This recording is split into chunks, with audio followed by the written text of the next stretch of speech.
Ang survey po ng Okta ay pabor daw po ang nakararaming Pilipino, majority, na tayo ay bumalik, sumapi ulit sa International Criminal Court o ICC. Yun. Mantakin mo. Ayon sa resulta po ng survey na isinagawa pala ito, Nason, April 20 to 24. Abril pa po. April, May, June, July. So ilang buwan na nga pala nakalipas, Nason. Ba't kayo lang ninyo inilabas? Ano ang dahilan? Ano ang motibo? Tsaka ito bago mag-eleksyon dyan, ha?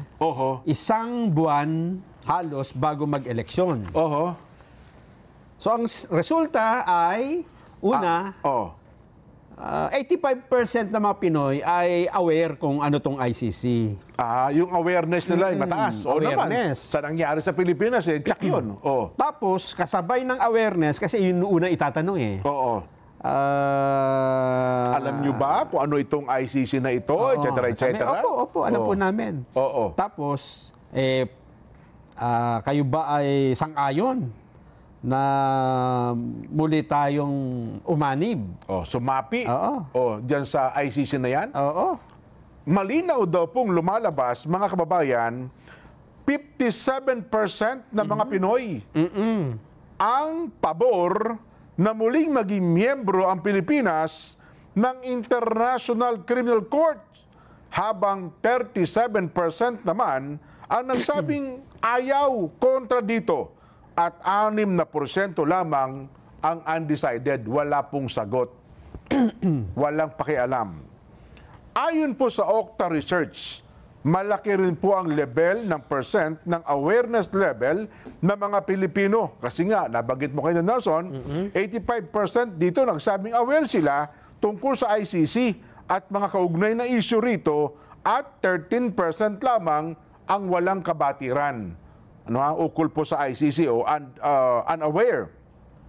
Nakakaapekto rin daw sa resulta ng survey ang geographic place at edad ng mga respondents ng survey na ito. Sa Mindanao, nakakuha daw po ng resultang 66% na oposisyon, pagtutol sa ideya ng muling pagsalisa ng Pilipinas sa ICC, at sinundan naman ito ng Metro Manila, Visayas, at may pinakamababa ang natitirang bahagi ng Luzon na mayroon lamang daw pong 27%.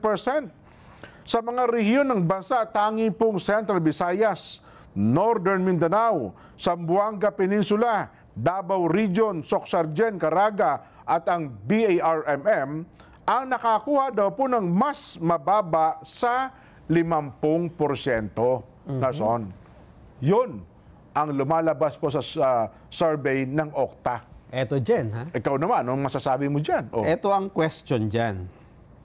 Bakit mo isinama yung awareness? Okay. Sa ICC. Yung kaalaman, yung kabatiran. Ang taas naman, di ba? Ang taas diba? 85% nga naman. Pero alam nyo ba, mga babae, kung bakit napakataas ng awareness ng tao sa ICC? Dahil na rin dun sa ginawa nyong survey. Alam mo pa kung paano nila ginawa yung survey? Ginawa nila yan April 20 hanggang April 24. Respondent niyan, 1,200. Tama, Age 18 and above.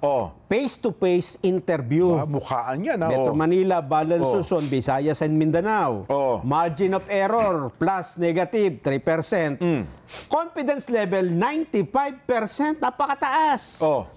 Eto, ha? Pero bago po itanong yung tanong sa survey, alam mo ba kung anong gagawin muna dun sa respondent? Bakit? Meron munang mamasahihin muna? Mamasahihin muna. Pinamasahin muna, pinaispa. Ipapakita muna. Sasabihin nila, alam niyo po ba, na ang International Criminal Court is a global institution dedicated to upholding justice and protecting human rights by holding individuals accountable for the most serious crimes, including genocides, crime against humanity, war. The Philippines withdraw from the ICC founding treaty. So nilatag mo na yan? Kinikwento. Ganon. In 2019, after the tribunal launched a probe into the Duterte administration's deadly drug war, tsaka daw tayo umatras. Okay. After this preamble, respondents were then asked about their position. So ipinakita mo ng magagandang bagay tungkol sa ICC, Kung gano'n? anong trabaho ng ICC? Oho. Tapos sasabihin mo 85%. So parang ang dating niya, Nelson, Ngayon tatanungin kita unang tanong. Alam mo po ba ang tungkol sa ICC? sinabi. Natural, sinabi ko. So parang ito, Nelson, kung halimbawa mo sa ulam, ay alam mo ba itong adobong ito? Oo. Napakasarap ito. Yes, oo. Malangis-langis ito. Pag tinikman mo ito, malinamnam ito. Alam mo ba kung paano niluluto ito? Ayan, Ay, ganyan, oo. Tapos ang unang tanong, alam mo ba kung paano magluto ng adobo? Ay, opo, tinuro niyo eh. Kaya paano ka naman makakakukuha ng 85% Jen na awareness sa ICC? Diba? Samantalang sa mga naunang survey, hindi nga alam ng tao ang ICC. Ayun. At nung eleksyon, Jen, kita nyo naman lahat ng mga nanguna, di ba? Sa nanalo. Puro kontra ICC. Kaya nga ako isa sa mga dahilan ko. Kasi ang batayan ko lang katatapos na eleksyon eh. Oo. Di ba? Kasi kung tao pala, pabor tayo, sumali ulit sa ICC, sumapi tayo. Sana hindi yun ang naging resulta ng eleksyon natin. Baka ang mga nanalo yung kabilang panig. Hindi sina Senator Bongo, hindi sina Senator Bato de la Rosa. Tama. Dapat yung mga nagsusulong ng ICC, diba? Si Senator Bato de la Rosa, numero 1. Puro tutol lahat yan eh. Oo nga. Dante Marcoleta, di ba? Diba? Yung Kiko Pangilinan, tahimik naman dyan. Bob Aquino, tahimik din. Ang mga malalakas ang loob dyan, nandun sa baba.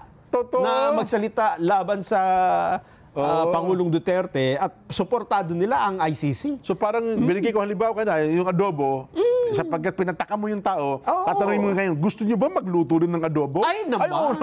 Sabi mo masarap eh, takam-takam eh. Di ba? Naglalaway na nga ako. Yes. Ganun pala. Ganun ang pagkakatanong. Ganun pala. Tsaka ganun may sistema. After being presented with the contextual statement about the ICC and the Philippines withdrawal, respondents were directly asked about their stance on the Philippines rejoining the ICC. Ay pa. Saka mo tatanungin kung sa palagay ninyo, kailangan na ba tayong sumama? Bumalik? Sumapi ulit sa ICC? Sinabihan mo na ganito ang ginagawa ng ICC, hinahabol niya yung mga loko-loko, yung mga inahapol niya upholding justice, pinoprotektahan niya ng human rights. Ikaw naman, Jeff, pagka sinabi mo, ayoko niyan, parang sinabi mong, ayoko ng justice, ayoko ng human rights, ayoko nung pinoprotektahan ng individuals' rights. Parang gano'n na mangyayari, di ba? Kaya nga, pero ganun pa man, 57% na ka nakuha, halos kalahati lang din, di ba? Pero para doon sa hindi nakakaalam kung ano talaga yung ICC, masesway mo nga naman, di ba? Parang, tawag doon, parang leading di ba? Parang kung bagay yung mga tao nagdududa pa ng konti, tapos binataan mo ng maganda, inihanda mo ng maganda, makukumbisi. Pero sana sinabi mo, alam mo ba, maraming bansa nang umaayaw dito. Ayun. Di ba? Hindi mo pinakita yung buong larawan. Sana sinabi mo, eto ho mga bansang kasapi niyan. Yan, Pero ang Amerika, hindi ho sumasali. Ayaw kasi dyan. meron alegasyon na yan, inaapi lang niya yung mga madili. Ayan, Ito yung mga hindi, ito mga kasama niya, puro malilit na bansa lang. Russia, hindi naman din. Israel, mga malalaking bansa, China, hindi ho kasali dyan. Ayaw sumali dyan kasi ganito ganyan yan. Ganito na karami ang nagsikalas dyan, bukod sa Pilipinas. Hindi dapat, yun ang contextual na kasi parang sa ganang mamaya, nilatag mo yung positibo, nilatag mo rin negatibo. Yung magkabilang panig. Tapos magtatanong tayo sa taong bayan. At saka ilalagay mo lang dito. Kaya kasi tayo nag-withdraw dyan, ay dahil iniimbestigahan na si Duterte. Di parang meron ka ng kwento, di ba? Na gustong palabasin. Hindi patas yung survey. Tapos sa tanongin mo, gusto mo ba bumalik tayo ngayon dyan? Di sabi ng tao, opo, parang okay pa. Pero ganun pa man, sa dami yung tinanong ninyo, 57% lang, mababa, hindi effective yung ano ninyo. Hindi, di ba? Ayan, buong bansa, 57%. Ang nagsabi ng no, ayaw namin, 37%. Ayan, kahit pinatakam nyo yung tao 6% lang po, ayaw, wala akong masasabi dyan. Sa NCR, 64%, malaki. Balance Luzon, 67. Visayas, 62. Mindanao, 30% lang. Sa class naman ng tao, ABC, O yung mga nasa alta syudad, 63%. Letter D daw po ay, 58, 38? 58%? Tama ba yung pagkakatingin ko? Ha? 58? Kala ko 38 eh. Ang Class E ay by 54%. Tama ba ito? Ang tataas socio-economic class. Aywan ko lang, Nelson, sana tinignan din mabuti ng Okta Research itong pangyayaring ito. Di ko alam kung paano kayo makakabawi sa nangyari sa eleksyon. Yung survey nyo sa eleksyon, hindi naman... Ayaw na nga tanggapin ng tao. Grabe ginawa nyo dun eh. Tapos, maggaganto pa kayo na... Dudugtungan nyo pa ulit, ano? Buti sana kung itinago nyo kung paano nyo ginawa yan, di ba? Ay, well, di ko alam. Baka ewan ko sa ating mga kababayan. Kasi ako parang nasisiphayo ako sa ginawang survey na ito. Hindi sa ako'y tutol, o ganun pa man, ibig sabihin, sa maraming kabatiran ng ating mga kababayan ukol sa usapin ng ICC, ewan ko po kung gusto nila bumalik at gusto nila sumapi ulit sa ICC. Sana kung kinuwento mo sana yung buong kwento kung ano yung ICC. Hindi lang yung gusto mong iparinig sa tao. Baka ang tinatanong nila, akala na ice cream yung bibigay mo. Ice cream ba yan? Ice cream po ito. Masarap ito. Ay, nako.